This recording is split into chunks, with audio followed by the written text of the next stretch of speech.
You've got to stop doing this to your home. Some upgrades look amazing in pictures until you actually live with them for a day or two. In today's video, we are going to talk about 11 different upgrades that I see in Toronto in the GTA that homeowners regret and what I suggest you might want to do instead, especially if you want to protect the resale value and just live smarter at the end of the day here. I work with a lot of first-time homebuyers and families in the GTA, so I'm on the ground floor with them, hearing their opinions about some of these designer choices that are quickly becoming a daily annoyance, where they drag the resale process on a little bit longer than we might hope. You don't have to learn these lessons the hard way by actually doing a renovation that you might regret. So let's get into the 11 mistakes that we make when we are doing home renovations. The first one is the extensive open shelving and the glass front cabinets. Open shelving and glass cabinets are seductive on Instagram. But in real life, especially where we cook, we have kids, we deal with humidity, we deal with different temperatures, they're extremely high maintenance between dust, greasy fingerprints, the clutter, everything is on display. And not everything that we actually want to. So a little hack that I have for you is use one or two open display cabinets or shelves, curate the items that are going to go into these and make them more showpieces and not so much the cabinet that you're going to be opening and closing on a regular basis.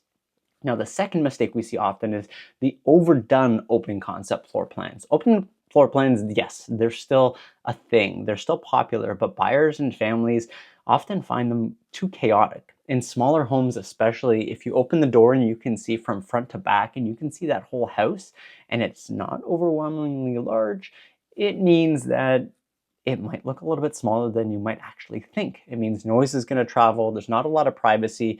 The better approach here is to combine openness with some of these subtle zones. So using some of these half wall sliding doors or using some furniture to create some spaces within the open concept areas are going to give it a better appeal, especially when you're trying to sell that property and get some of that noise not bouncing off the back walls of the home. The third mistake that we see a lot more often than you might think is converting that garage. Without having a backup plan, especially in the GTA, parking is a massive deal. Many buyers will instantly filter out homes without garage or without parking, and on-street parking is going to be city permits, trying to get more than a couple days a month or a week, and it is not going to be something that you want to convert a garage and have to deal with. So the better route is, if you must convert your garage, ensure that you can put it back to a garage when it comes to reselling your home. Trying to sell a home with no garage is going to be a no-no, and it's going to make your job a lot more difficult trying to get money back out of your property. The fourth mistake, it looks good, but I don't think it's really that functional, is those freestanding bathtubs, the gorgeous clawfoot tub that some of us might like in the center of your bathroom. They look like a showpiece, let's be honest, but the average bathroom, they take up some prime floor space. You'd rather have your tub, a deep soaker tub, something that has a shower tub combination, and not waste any of that footprint. Not to mention all the dust, the dirt, and the grime that gets left behind underneath these tubs. Use a deep soaker tub like I've mentioned. It's going to be better for your family, easier for maintaining all that dirt that your kids are potentially splashing out of those tubs during their bath times, and it is going to make your life a lot easier to maintain that at the end of the day. The fifth mistake that we get is marble countertops. Now, we see these sometimes in the higher end properties, but a granite or a quartz is going to be much more easy to maintain. The marble ones scratch, they etch, they show a lot more wear a lot quicker, and you can get products like a quartz, like a granite, that do look very similar, that are going to check a lot of the same boxes for you. Now, although that waterfall countertop might look nice, it might come with a lot more hassle than you bargained for. Now, the sixth mistake is a dedicated home theater. A basement that's well done is a different thing, but a full room that's dedicated to a home theater, the idea of a dark, exclusive theater room might be appealing, but for most families, I'd rather a flexible room during showings and not a designated movie theater room where you have these special seats for it. It is going to make that valuable space a lot more difficult to sell. A media room is a nice thought, and if you've got a massive mansion, then by all means use some of that space. But for your average home, don't go designating a spot for a movie room, in my opinion. Seventh is the overbuilt outdoor kitchens. We are in four-season land here in Canada, and if you are going to build one of these luxurious outdoor kitchens, but it's exposed to weather, pests, UV, moisture, it's going to age poorly. It's not going to age very well. It's going to be great to have it if you are entertaining or spending a lot of time outside. But with our changing seasons, the wear is going to accelerate and it's going to cost you a lot of money. The better strategy to go this route is invest in premium standalone grill, modular countertops, something that you can move and update later on without the huge cost of updating everything all at once. Now, the eighth mistake is the oversized or the poorly designed kitchen islands.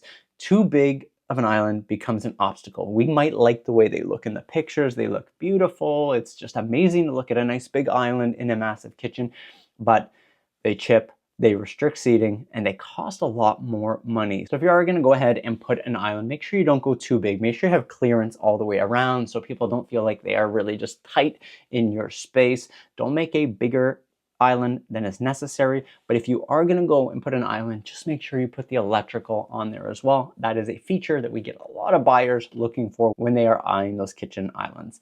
Now, mistake number 9, it's in the backyard. It is the above ground pool. They seem fun, but honestly, when I see an above ground pool, I tend not to even bother sending it to my clients if they're looking for a pool, because it's kind of a replacement for a pool. To me and to a lot of buyers, if they want a pool, they want it in ground. I understand it might be easier with the winters, it might be easier to maintain than an in-ground pool for some, but you might as well just go use somebody else's pool. If you have or are thinking of putting an above ground pool, understand that it is going to ruin the grass underneath. The exterior is not going to age very well with our four seasons, and it might be better served not in your backyard, selling your home. And if it is, understand the buyers are not going to pay you a premium because you purchased the above ground pool like they would if you have an in-ground pool. Now, the 10th thing, and I've seen it with my family members, I've seen it with my family growing up, is that oversized play set or the yard features in the backyard. The big custom playgrounds or the massive water feature that you have, they often age out. As your kids are going to grow, of course, they're no longer interested in using them. Future buyers might demand them being removed on the closing of the property. And in several different cases, we have had to get junk people out there to tear down and get rid of some of these play structures because buyers do not want them. They may not have kids, and it's just taking up real estate that they would rather use. And let's be honest, if you have kids and you want to go to the park, you're much more likely to walk down the road to the local park that's going to be better than the one that's in your backyard. Me personally, I can see my neighbors have one that never gets used. I know my in-laws have one that never gets used. So these play structures are great in theory, but not great in reality for a lot of people. And the last mistake that we do see quite often is the over customizing of your house and your layout. We see people that are tearing down walls on the upper floor to make a bigger master bedroom, but reduce the bedroom count and give them this massive ensuite and walk-in closet. It's great if you live there and you're not planning on moving ever again. But if you go and turn your 3-bedroom house into a 2-bedroom house, I can guarantee you it is going to be so much more difficult to go and try to sell this house down the road. People are filtering out everything when they're looking online for home searches, filtering out the bedrooms. Most people are looking at a minimum of 3 bedrooms. You're going to kill any chance of getting people out there on a quick turnaround. Now, of course, there are some certain trends that we're seeing here. So these are 11 mistakes, but the trends that we're seeing right now that buyers are liking are energy efficient upgrades. Of course, if you've got a new furnace, if you've got new windows, those are really good moves if you're going to put some money into your home. Kitchens and bathrooms, of course, they remain the top investments across the board. If you're going to spend money on anything, kitchen or bathroom. But we're in a market right now where things are not selling for crazy prices like they were 2-3 years ago. So if you're going to do a kitchen or a bathroom renovation, my recommendation 100% is do that to enjoy and don't expect to get all that money back in return. If you're going to spend $50,000 to renovate your kitchen today and you're hoping to sell your home in the next year, you are likely not going to get that $50,000 back. So understand the renovations that you're doing and what the actual money that might come back into your pocket is at the end of the day. You might end up recouping 50% of that You might say that's great, I got to use the kitchen for a little bit, but understand if you're going to do a renovation, you want to maximize your return on the actual investment.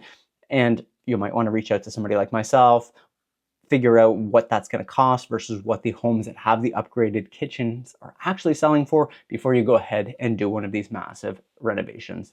Another thing that's also trending right now is multifunctional spaces, like warm finishes, sustainable, smart materials, things like that. They tend to be more popular on the older, and we'll say like 50 plus crowd who maybe don't have kids anymore. They're looking at more unique features. That is something that we're also noticing. Now, of course, many Canadian homeowners are doing renovations more for lifestyle enjoyment than purely resale. So do these renovations at your pleasure, but understand that money might not come back to you. So these are the 11 upgrades that I see homeowners regretting making because they don't get the return on their investment in most GTA cities in Ontario right now. And if you're planning a reno, buying a home, and want to avoid these pitfalls yourself, I'd love to help you make a smart, future-proof choice. So let me know what it is you're planning on doing to your home. I'm happy to talk about it before you go ahead and tear down some walls or do that renovation. And if you have any other questions, you can always scan that barcode at the bottom here and we can chat about what makes sense for you in this real estate market. Thank you so much for watching this one. And if you're trying to figure out how to actually sell your home in a challenging market, you might want to watch this video right here. Bye for now.